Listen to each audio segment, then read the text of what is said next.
Hi hello guys, welcome back to my channel. எனக்கு என்ன ஒரு வீடியோன்னு பார்த்தீங்கன்னா நெயில் ஆர்ட் தான். நெயில் ஆர்ட் எப்படி பண்ணணும்னு பொறுமையாக பாருங்கள், இல்லைனா உங்களுக்கு சத்தியமாக ஒன்றுமே புரியாது. ஸ்டெப் பை ஸ்டெப்பாக நான் எல்லா வீடியோவும் ஃபுல்லாக போட்டுக்கேன் பாருங்கள். நெயில் மாதிரி ஆயிடுச்சுல. ஃபஸ்ட்டு தெரிஞ்சுது அந்த கோடு. ஸ்டெப் 1 பார்த்தீங்கன்னா நம்மளுக்கு வந்து நெயிலை வந்து நல்லா வந்து ஷேப் பண்ணுவாங்க. ஷேப் பண்ணிவிட்டு அப்புறம் கியூட்டிகல்ஸ் எல்லாத்தையுமே வந்து கட் பண்ண ஆரம்பிப்பாங்க. அது மாதிரி ஸ்டெப் பை ஸ்டெப்பாக நான் வந்து போடுவேன். நீங்கள் ஒன்று ஒன்றா பொறுமையாக பாருங்கள். ஏன்னா வீடியோ ஸ்லோவாக தான் போகும். ஏன் ஸ்லோவாக போகுதுன்னா ஒன்று ஒன்றா உங்களுக்கு காமிக்கிறப்ப ஸ்லோவாக தான் போகும். அது நீங்கள் பாஸ் பண்ணிட்டு போனீங்கன்னா ஒன்றுமே புரியாது. நீங்கள் என்ன ப்ரொசீஜர் இருக்கோ அதை நீங்கள் கரெக்டாக பார்த்தீங்கன்னா தான் உங்களுக்கு கண்டிப்பாக புரியும். அதனால் பொறுமையாக பாருங்கள். அது என்னது? கியூட்டிகல்ஸ் ரிமூவ் பண்றோம். கியூட்டிகல்ஸ் நெயில் பிரப் பண்ண போறோம். நெயில் பிரப் பண்ணிட்டு கியூட்டிகல்ஸ் ரிமூவ் பண்ணாதான் நம்மளோட நெயில்ஸ் வந்து நல்லா வளரும். அப்புறம் நம்ம வைக்கிற இப்போ எக்ஸ்டென்ஷனும் ரொம்ப நாளைக்கு இருக்கும். எதுவுமே நெயில் பிரப் பண்ணா உடனே வந்துடும்.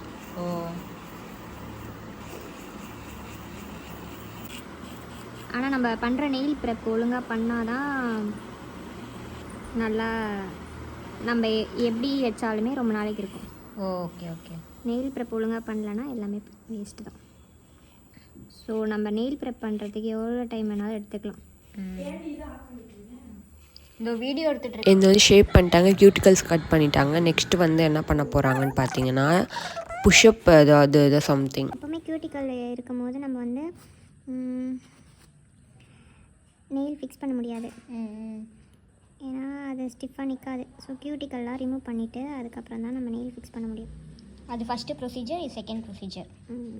ஃபஸ்ட்டு கியூட்டிகல்ஸ் க்ளீன் பண்ணுறது. ஃபஸ்ட்டு வந்து நெயில் ஷைனை ரிமூவ் பண்ணிட்டோம். நெயிலேருந்து ஷைன் ரிமூவ் பண்ணிவிட்டு இப்போ கியூட்டிக்கல் புஷர் வச்சு கியூட்டிக்கலை வந்து நல்லா இது பண்ணால் தெரியும் நம்மளுக்கு. இதோ இதுதான் கியூட்டிக்கல் மேலே இருக்குல்ல, இதுதான் நம்ம வந்து இப்போ கட் பண்ணி எடுப்போம். ஓ, அப்போ தான் நெயில் வந்து நல்லா ஃபிக்ஸ் ஆகி எதுவும் மருத்து பண்ண மாதிரி எனக்கு மருத்து பண்ண மாதிரி இருக்கா? அது எடுத்து நீ இது பண்ணுறப்போ கொஞ்சம் வச்சு நம்ம மேலே நல்லா இப்படி தூக்கி விட்டால் கட் பண்ணுறதுக்கு ஈஸியாக இருக்கும்.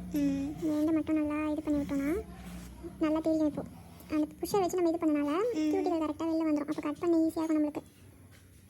இல்லைன்னா நம்மளுக்கு கஷ்டம் கட் பண்ணுறது. பாதி கியூட்டிக்கல்ஸ் நம்ம புஷ் பண்ண பிறகு இதை வச்சு எடுத்துடலாம். கட் பண்ணணும்னு அவசியமும் இருக்காது சில டைம். வலிக்குதா? இப்போ இல்லை, ஃபஸ்ட்டு தான் வலிச்சுது. இவளுக்கு ரொம்ப கியூட்டிக்கல் மெலிசாக இருக்குது. ஏன் அந்த கியூட்டிகல்ஸ் கட் பண்ணுறாங்கன்னா, ஏன்னா நம்ம நெயில் பாலிஷ் வைக்கிறப்போ அது வந்து நல்லாவே இருக்காதான். அது மேலே அப்படியே இதுவாக இருக்கிறதுனால தான் நம்மளுக்கு கியூட்டிகல்ஸ்க்கு வந்து கட் பண்ணுறாங்க. கட் பண்ணதுக்கப்புறம் பார்த்திங்கன்னா நம்மளுக்கு ஏற்ற மாதிரி நெயில் செட் பண்ணுவாங்க. இல்லை உங்களுக்கு ஒரிஜினல் நெயிலே வேணும்னா அதுலேயே வந்து உங்களுக்கு முடிச்சிடுவாங்க. ஆனால் வந்து அதுக்கு முன்னே நிறைய ப்ரொசீஜர்ஸ் பண்ணுறாங்க. ஏன்னா நெயில் வந்து நம்ம சாதாரணம் அப்படின்னு நினைக்கிறோம், ஆனால் அதுக்கு வந்து நிறைய ப்ரொசீஜர் இருக்குது. சாஃப்ட் ஜெலுக்கு அந்த மாதிரி இருக்காது. நம்ம வெறும் நெயில்ஸ் அப்படியே ஃபிக்ஸ் பண்ணுற மாதிரி. பட் இதுக்கு வந்து இந்த மாதிரி இருக்கும். அது வந்து பாதியிலேருந்து தான் வைக்கணும். ஃபுல்லாக வந்து வைக்கக்கூடாது. வைக்கிற மாதிரி இப்போ செலக்ட் பண்ணுறோம். ஃபிங்கருக்கு ஏற்ற மாதிரி செலக்ட் பண்ணணும். இந்த மாதிரி பாதியிலேருந்து வைக்கணும். அதுவும் ஃபுல்லாக கவர் ஆகுதான்னு நம்ம ஃபஸ்ட்டு பார்த்துக்கணும்.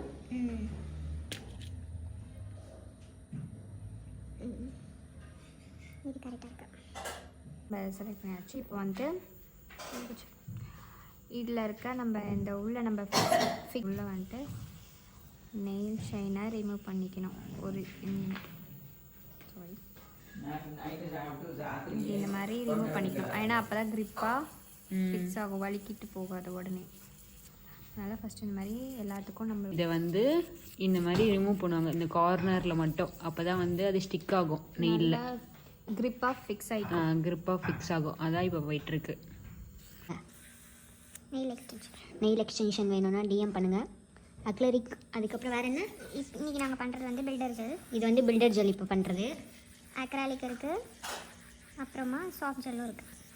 சாஃப்ட் ஜெல்லுக்கு இவ்வளோ ப்ரொசீஜர்லாம் இருக்காது. அது டப்புன்னு முடிஞ்சிடும். டப்புன்னு முடியாது, ஆனால் இந்த மாதிரி ப்ரொசீஜர்லாம் இருக்காது. இப்போ வந்து நெயிலை வந்து ஃபிக்ஸ் பண்ண போகிறாங்க. இப்போ அந்த க்ளூ வச்சு நம்ம கையில் வந்து இப்போ நெயிலை வந்து ஃபிக்ஸ் பண்ண போகிறாங்க. அதுவும் பாதியிலேருந்து தான் நம்ம ஃபிக்ஸ் பண்ணணும். ஃபுல்லாக பாதியிலேருந்து ஃபிக்ஸ் பண்ணணும். கியூட்டிக்கல்லேருந்து ஃபிக்ஸ் பண்ணக்கூடாது. ஃபிக்ஸ் பண்ணிவிட்டு கொஞ்ச நேரம் இப்படி அழுத்தி பிடிக்கணும். நல்லா ப்ரெஸ் பண்ணி. அப்போ தான் நல்லா கொஞ்சம் க்ரிப்பாக இருக்கும். பக்கத்தில் கொஞ்சம் நாய்ஸ் எல்லாம் இருக்குது, அது கொஞ்சம் அவாய்ட் பண்ணிக்கோங்க. ஏன்னா சொன்னால் கேட்க மாட்டுறாங்க, அமைதியாக இருங்கன்னா. இந்த மாதிரி எல்லா கையிலையும் இப்போ ஃபிக்ஸ் பண்ண போகிறாங்க. நம்ம வர பெய் நகை மாதிரி இருக்கா, இப்போ இதை கட் பண்ண போகிறாங்க. நமக்கு டப்பு டப்பு டப்பு டப்புன்னு கட் பண்ண போகிறோம். உங்களுக்கு என்ன சைஸ் வேணும்னு பார்த்துக்கோங்க. இது போதுமா? போதும். ரொம்ப பெருசாகவும் வேணாம், ரொம்ப குட்டியாகவும் வேணாம். இது வரையும் போதுமா? Okay okay okay okay. இவங்கள வச்சு நம்ம பரவாயில்ல இருக்கு. நீ எப்படி இருந்தாலும் அந்த ஸ்க்ரப் போடுவல்ல, நம்ம சைஸ் இது பண்ணும்போது சின்னதாக ஷேப்பு. ஷேப்பு. எனக்கு இந்த கை விரல் மட்டும் ஒரு கோணலாக போகுது. இந்த கை மட்டும் ஒரு மாதிரி கோணலாக வருதுல்ல. அதான் உன் கை. அதான் என் கை அப்படி. ஆனால் நம்ம பண்ணோன்னா நார்மலாக தெரியும் பாரு, எந்த அப்படி தான் ஒரு விரல். சரி வீடியோ போயிட்டுருக்கு. நம்ம வந்து நெயில்ஸ் எல்லா நெயில்ஸும் ஒரே மாதிரி இருக்கான்ட்டு இப்படி வச்சு நம்ம செக் பண்ணிக்கலாம். சூஸ் பண்ணிக்கோங்க. ஓகே. என்ன ஷேப் வேணும் உங்களுக்கு? எனக்கா ஓவல் ஷேப், கொஞ்சம் ஓவல் மாதிரி. இப்போ இல்லையே ஓவல். இதான் ஓவல். இதான் ஓவலா? அந்த மாதிரி ஷேப்பில் தான் வேணும். ஷேப் இந்த ஷேப் என்னவோ ஃபுல்லாக கட் பண்ணிட்டாங்க. இப்போ ஓவல் ஷேப் பண்ண போகிறாங்க. இப்போது ஓவல் ஷேப்புக்கு கொண்டு வர போகிறோம். ஸோ அப்போ வந்து சைடில் இருக்கிறத வந்து நம்ம நெயில் கட்டர் வச்சு கட் பண்ணிக்கலாம். பார்த்தீங்கன்னா இப்படி ஃபஸ்ட்டு கட் பண்ணிட்டோன்னா நம்மளுக்கு ஷேப்பு கொண்டு வரத்துக்கு ஈஸியாக இருக்கும்.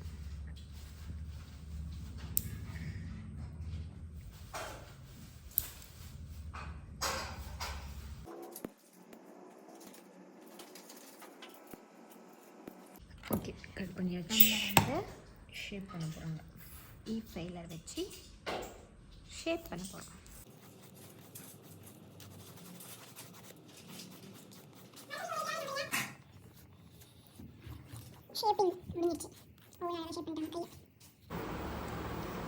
அழகாக ஓவல் பண்ணிட்டாங்க.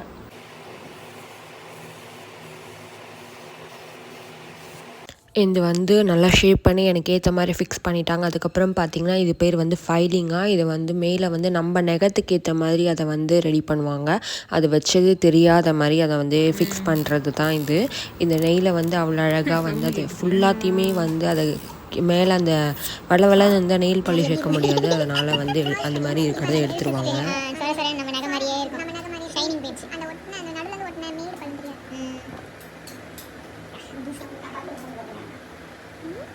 ரெண்டு சப்பாத்தியை சாப்பிட்டு முடிஞ்சிச்சு. அடுத்து வந்து என்ன பண்ண போகிற? ப்ரைமர். இந்த கோட்டிங் போடுவோம். ப்ரைமரில் இது போடுவோம். ப்ரைமர் போடுவோம். எப்படி நம்ம மேக்கப்பில் ப்ரைமர் போடுறோம் அந்த மாதிரி தான். ஆமாம், நகத்துக்கு ப்ரைமர். இதுதான் நம்ம வந்து ஷில்ஸ் பிராண்ட் யூஸ் பண்ணுறோம்.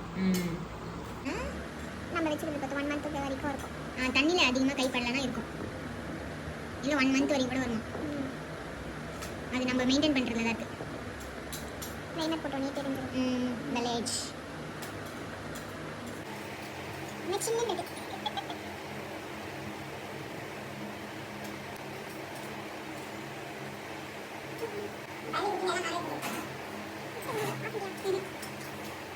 ப்ரைமர் போட்டாச்சு. இப்போ அடுத்து டீஹைட்ரேட் பண்ணணும். இதுவும் டீஹைட்ரேட்டட் ஷீல்ஸ் பேன். எல்லாம் போடக்கூடாது, அங்கங்கே அப்படி லைட்டாக தான் போடணும். ப்ரைமர் போடுற மாதிரி போடக்கூடாது, சும்மா லைட்டாக அங்கங்கே ஸ்ப்ரெட். கியூட்டிக்கல் வந்து ஒழுங்காக வளராது, நெயில்ஸ் ஒழுங்காக வளராது. ஸோ அதனால் கியூட்டிக்கல் ஆண்டு போடாமல் சும்மா நெயிலில் நம்ம இது எதுக்கு போடுறோன்னா நெயில் அடுத்து நம்ம போடுற அக்ராலிக்கோ இல்லை பில்டர் சொல்லலாம் நல்லா ஃபிக்ஸாக இது கிரிப்பாக பிடிச்சிக்கிறதுக்காக போடுறோம். ஸோ அதனால் அவ்வளோதான், சும்மா அங்கங்கே போட்டு வைக்கணுமா. ஏன்னா அப்புறம் கியூட்டிகல்ஸ்லாம் போட்டால் நெயில் ஒழுங்காக வளராதான். டீஹைட்ரேட்டர் இது பேர். ப்ரைமருக்கு அடுத்து இதான் போடுறாங்க, பிஹெச் பேலன்சிங் ஏஜென்ட். இதுக்கப்புறம் பில்டப் ஜெல் பண்ண போகிறோம். கீழே ஒழுங்காக கட்டுறி தெரில, கீழே கீழே இதான் வந்து பில்டர் ஜெல். இதான் இப்போ வந்து கோட்டிங் மேலே போட போகிறோம். இதை வச்சு தான் நம்ம இப்போ நெயில் வந்து நெயில் ஹார்ட் பண்ண போகிறோம். நெயில் மேக் பண்ணுறது. நெயில் மேக் பண்ண போகிறோம். சாரி. இதுக்கு வந்து நம்ம வந்து என்ன ப்ரஷ் யூஸ் பண்ணோம்னா இது மாதிரி ஸ்கொயர் ப்ரஷ் ஒன்று வச்சு யூஸ் பண்ணிக்கணும். இது மாதிரி ஸ்கொயர் ப்ரஷ் தான் யூஸ் பண்ணணும். நம்ம வந்து ப்ரஷ்ஷை வந்து நம்ம க்ளீன் பண்ணிக்கணும். ப்ரஷ் வந்து எப்படி வேணாலும் எடுத்துக்கலாம். நான் வந்து இது வச்சு க்ளீன் பண்ணுறேன். கிளென்சர் வச்சு க்ளீன் பண்ணுறேன். இது நெயில் கிளென்சர். அசிட்டோன் வச்சு கூட க்ளீன் பண்ணிக்கலாம். இல்லை ப்ரஷ் க்ளீன் பண்ணுறதுக்குன்னு தனியாக கூட இருக்குது. எடுத்து வச்சுட்டு இதில் வந்து ப்ரஷ்ஷை வந்து நல்லா க்ளீன் பண்ணிக்கலாம். ஏன்னா அடுத்தவங்களுக்கு யூஸ் பண்ணுறப்போ நம்ம ஒரு வாட்டியும் க்ளீன் பண்ணி வைக்கணும். யூஸ் பண்ணுறதுக்கு முன்னாடி க்ளீன் பண்ணணும் அந்த ப்ரொசீஜர். ஏன்னா ஒருத்தவங்களுக்கு இருக்கிறது இன்னொருத்தவங்களுக்கு அலர்ஜி ஆகலாம். அதனால் வந்து எப்பயுமே ஒரு வந்து நம்ம நீர் ஆட் பண்ணியிருக்கோம். இதில் எடுக்கும் போது எப்படி எடுக்கணும்னா இந்த மாதிரி லைட்டாக இப்படி எடுக்கணும். எடுத்துட்டு இப்படி ஹோல்ட் பண்ணி ரொட்டேட் பண்ணணும். ரோட்டேட் பண்ணோன்னா அது நின்றும். இப்போ நம்ம வந்து இந்த நெயிலுக்கு போடுறதுனால கொஞ்சமாக பிட் எடுத்துருக்கோம். ஸோ இதை வந்து நம்ம எப்படி கை இப்படி வச்சுக்கணும். இவங்களோட பொசிஷன் வந்து கை இப்படி வச்சுட்டு ஃபஸ்ட்டு இங்கே மேலே வந்து கியூட்டிக்கல் லைட்டாக இது பண்ணிக்கணும். கியூட்டிக்கலில் ரொம்ப ரொட்டேட் பண்ணிகிட்டே வரணும். நம்ம வந்து நடுவில் வந்து பபிள்ஸ் மேக் பண்ணக்கூடாது. பபிள்ஸ் இல்லாமல் நம்ம வந்து இதை வந்து முடிக்கணும். நான் வந்து கொஞ்சமாக எடுத்தேன். அவள் செஞ்ச நெயில்ஸ் இதெல்லாம் ஒரு டிஃப்ரெண்ட்டான நெயில் ஆர்ட்ஸ். ஸ்ட்ரைட்டாகவே இதெல்லாம் வந்து டிஃப்ரெண்ட்டான நெயில் ஆர்ட்ஸ். இதெல்லாம் ஒரு ப்ரொசீஜர் இருக்குது இந்த நெயில் ஆர்ட் பண்ணுறதுக்கு. நம்ம எந்த பேஸ்னாலும் போட்டுட்டு அதுக்கப்புறம் நம்ம இந்த நெயில் ஆர்ட்ஸ் போட்டுக்கலாம்.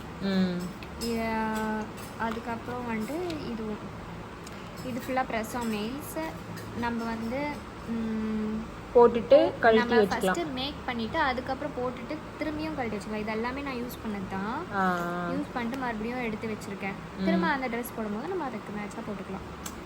செஞ்சு வச்சிட்டிங்கன்னா இது வந்து கொஞ்சம் பிசு பிசுன்னு இருக்கும். ஸோ அது வந்து நம்மளுக்கு போகணுன்னா இப்போ கிளென்சிங் எடுத்துட்டு பிசு பிசுன்னு இருக்குது. ஸோ அதனால் வந்துட்டு அந்த பிசு பிசு போகிறதுக்காக ஜெல் கிளென்சர் வச்சு இதை வந்து லென்த் ஃப்ரீ வைப்ஸ் இதை வச்சு நம்ம இந்த ஜெல் கிளென்சர் இது பண்ணிவிட்டு டிப் பண்ணிவிட்டு இப்படி தொடச்சோன்னா அந்த பிசு பிசுப்பு போயிடும். அதுக்கப்புறம் நம்ம ஜெல் பாலிஷ் வைக்கும் போது நல்லாயிருக்கும். இல்லாட்டி நம்மளுக்கு வந்து ஒரு மாதிரி இருக்கும். வைக்கிறப்போ அந்த நெயில் பாலிஷ் பிசு பிசுனான மாதிரி இருக்கும். இப்போ வந்து இது நல்லா அழகாயிடுச்சு. அவ்வளோதான். நான் இது வைக்கும் போதே நம்மளோட இது நெயில்ஸ் பார்த்தீங்கன்னா இந்த நெயிலில் வந்து பார்த்திங்கன்னா அந்த பில்டர் ஜெல் போடும் போதே நம்ம மேடு பள்ளம் இல்லை. சில பேருக்கு போடும் போது மேடு பள்ளம் அப்படி இப்படின்னு இருக்கும். அப்படி இருந்துச்சுன்னா நம்ம வந்து இந்த 8 ஃபைலிங் இந்த பிட்டை வச்சு அதை வந்து நம்ம 8 ஃபைலிங் பண்ணணும். 8 ஃபைலிங் பண்ணால் அந்த ஷேப் அழகாக எடுத்து கொடுத்துரும். இப்போ இந்த நெயில் இருக்க மாதிரி அழகாக எடுத்து கொடுக்கும். ஸோ இது நம்ம வைக்கும் போதே அழகாக வந்துருச்சு. வேணும்னா நம்ம இது பண்ணிக்கலாம், 8 ஃபைலிங் பண்ணிக்கலாம். என்னது இது பேர் என்ன? கிளியர் ஜெல்லா? கிளியர் ஜெல் இதோட ஒரே. ஆனால் இப்போ என்ன ஷேப் பண்ணணும்? Builder gel. இப்போ வந்து நம்ம ஷேப் பண்ண போகிறோம். ஏன்னா சைடில் என்ன ஒட்டி இருந்தால் ஆல்மோஸ்ட் ஃபுல்லாக கவர் ஆகிடுச்சு. இன்னும் வந்து ஷேப் பண்ணிவிட்டு அதுக்கப்புறம் வந்து பேஸ் கோட் போட்டு அதுக்கப்புறம் நெயில் ஆர்ட் ஸ்டார்ட் பண்ணுவாங்க. அப்படி தான் நினைக்கிறேன். ஏன்னா எனக்கு தெரிஞ்ச வரைக்கும் அப்படி தான் நினைக்கிறேன். பட் எனக்கு தெரில எப்படின்னு. நெயில் மாதிரி ஆயிடுச்சுல. ஆக்சுவலி இது ட்ரில்லு கூட சொல்லக்கூடாது. இ ஃபைலிங் பண்ணுறோம்னு சொல்லணும். இ ஃபைலிங் 8 ஃபைலிங் பண்ணுறோம் நம்ம. இது ஏ ஃபைலிங்கோ இ ஃபைலிங்கோ அதெல்லாம் தெரியாது. நீ என் கையை வந்து ட்ரில் பண்ணுறேன். ஓ இது பேர் வந்து ட்ரில் கிடையாது. ட்ரில்லுனா ஓட்டலனால ஃபைலிங் பண்ணிட்டு இருக்காங்களாம். இது பாரு, இது 1 இப்படி வந்து 2 இப்படி வந்து 3 அதுக்கப்புறம் 4 5 6 7 8. எப்படி கை என்னோட விரல் மாதிரி என்னோட ஒரிஜினல் நெயில் மாதிரி ஆயிடுச்சுல. ஃபர்ஸ்ட் தெரிஞ்சது அந்த கோடு, ஆனா இப்ப தெரியல.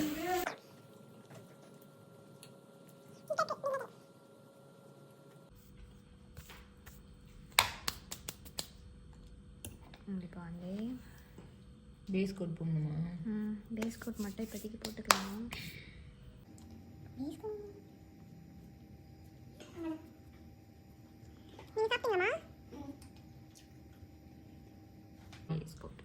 பேஸ் கோட் போட போறா இப்ப.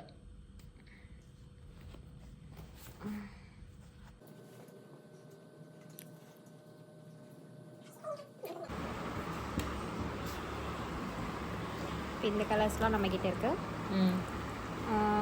இதில் இப்போ எந்த கலர் நான் சூஸ் பண்ண போகிறேன்னா முதல்ல இந்த கலர் சூஸ் பண்ணலான்னு இருந்தேன். ஆனால் எனக்கு வேணாம். இப்போ வந்து இந்த ஒயிட்டும் இந்த பிஸ்தா க்ரீன் இருக்குல்ல, இதுவும். இது நெயில் பாலிஷ் இருக்கா? காட்டு, பிளாக்ல காட்டு, பிளாக்ல வச்சு காட்டு. இப்போ தெரியும். இந்த ரெண்டு தான் நம்ம ஷில்ஸில் இது 2 தான் வச்சு பண்ண போகிறோம். பண்ணுவோமா? அப்புறம் வந்து ப்ரஷஸ், அதுக்கப்புறம் வந்து ஏதோ ஒரு அது பேர் எனக்கு தெரில, ஹாட் பண்ணுறதுக்கு ஏதோ எடுத்துகிட்டு இருந்தா, அதுக்கு தேடிட்டு இருந்தா. அதுக்கப்புறம் எனக்கு நெயில் பாலிஷும் வைக்க ஸ்டார்ட் பண்ணிட்டா. ஏன்னா நான் வந்து கேட்டது வந்து பிஸ்தா க்ரீன் வித் ஒயிட்டு. அதில் வந்து நார்மலாக தான் நான் கேட்டிருந்தேன். ரொம்ப எனக்கு இதுவாக வேணாம், நார்மலாக போதும் அப்படின்னு கேட்டிருந்தேன். சிம்பிளாக டீசெண்டாக இருக்கிற மாதிரி கேட்டேன். ஏன்னா ஃபங்க்ஷன்ஸ் எதுவும் கிடையாது, சும்மா தானே அப்படின்ட்டு நான் அது மாதிரி கேட்டிருந்தேன். சரி ஓகேன்ட்டு எனக்கு அது மாதிரி பண்ணால். உங்களுக்கு வந்து எதனா ஃபங்க்ஷன்ஸ் அந்த மாதிரி கிராண்டாக பண்ணணுன்னாலும் அவள் பண்ணுவாள். நீங்கள் வந்து டிஎம் பண்ணுங்கள். பண்ணிங்கன்னா அவங்க வந்து எல்லாம் உங்களுக்கு டீட்டெயில்ஸும் கொடுப்பாங்க. இவன் வந்து உங்கள் வீட்டுக்கு இப்போ நியர்பை இருந்தால் வீட்டுக்கு வந்து பண்ணணுன்னா வீட்டுக்கும் வந்து பண்ணுவாள். அது மாதிரி எனக்கும் வந்து ஃபுல்லாக வந்து முடிச்சிட்டா, ஓரளவுக்கு முடிச்சிட்டா. ஆனால் டக்குன்னு பண்ணிட்டா ஃபாஸ்ட்டாக. ஆனால் இன்னும் ப்ரொசீஜர்ஸ் கொஞ்சம் ஸ்லோவாக போன மாதிரி இருக்கும். நீங்கள் ஃபுல்லாக பார்த்தீங்கன்னா தான் ஃபுல்லாக புரியும். லாஸ்ட்டில் எனக்கு போட்டு முடிச்சுட்டு மேலே வந்து ஷைனிங் ஏதோ போடணும் அப்படின்னு சொன்னால் ஷைனிங் போட்டுட்டு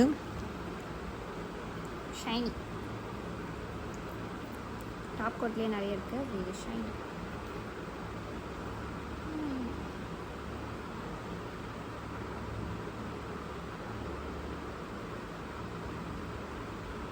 டாப் கோட் தான் எனக்கு போட்டுட்ருக்காங்க. ஏன்னு கேட்டிங்கன்னா அது வந்து டக்குன்னு காயாது. அதனால் டாப் கோட் போட்டு நம்ம வந்து அதை காய வைக்கணும். அதுக்கப்புறம் கியூட்டிகல்ஸ் கொண்டு போடுவாங்க. இந்த ஆயில் எதுக்கு போடுறாங்கன்னா, கியூட்டிகல்ஸ் நம்மளுக்கு கட் பண்ணியிருப்பாங்க, அடுத்து நம்மளுக்கு வளரணும்ல, அதுக்காக தான் போடுவாங்க. கியூட்டிகல்ஸ் வந்து சேஃபாகவும் இருக்கும், நம்மளுக்கு வந்து அலர்ஜி சம்திங் ஆகிடக்கூடாதுல, அதுக்காகவும் போடுவாங்க. அதை வந்து நல்லா ரப் பண்ணி எனக்கு இது பண்ணி விட்டாங்க. அதுக்கப்புறம் பார்த்திங்கன்னா ஒரு வழியாக எனக்கு நெயில் ஆர்ட் முடிஞ்சுது. சூப்பராக பண்ணியிருந்தா. தேங்க்ஸ் சொல்லணும் அவளுக்கு, எல்சாக்கு. அதுக்கப்புறம் பார்த்திங்கன்னா நான் வந்து சிம்பிளாக தான் டிசைன் கேட்டிருந்தேன். அதனால் எனக்கு அதுக்கேற்ற மாதிரி சிம்பிளாக தான் போட்டிருந்தேன். உங்களுக்கு கிராண்டாக வேணும்னா மறக்காமல் வந்து டிஎம் பண்ணுங்கள். அதுக்கப்புறம் என் சேனலை சப்ஸ்கிரைப் பண்ணவங்க மறக்காமல் சப்ஸ்கிரைப் பண்ணிட்டு பாருங்கள் காய்ஸ். கிராண்டாக வேணும்னா உங்களுக்கு கிராண்டாக போட்டுடுவாங்க. என்னது என்ன Instagram ID? Nails by Els. Nails by எல்ஸ்ன்னு இன்ஸ்டாகிராமில் போனீங்கன்னா அவங்க போட்டிருப்பாங்க, அதில் தான் இருக்கும். அங்கே போய் நீங்கள் மெசேஜ் பண்ணலாம், இல்லை யூடியூப்பில் எனக்கு டிஎம் பண்ணிங்கனாலும் ஓகே. அவங்க நம்பர் நானும் ஒரு 2-3 கிளிப்பிங்லாம் எடுத்துகிட்டு என்னோடய இதுவும் முடிஞ்சிச்சு. மறக்காமல் என் சேனலை சப்ஸ்கிரைப் பண்ணிவிட்டு பாருங்கள் guys for more videos. Thank you and advance happy new year.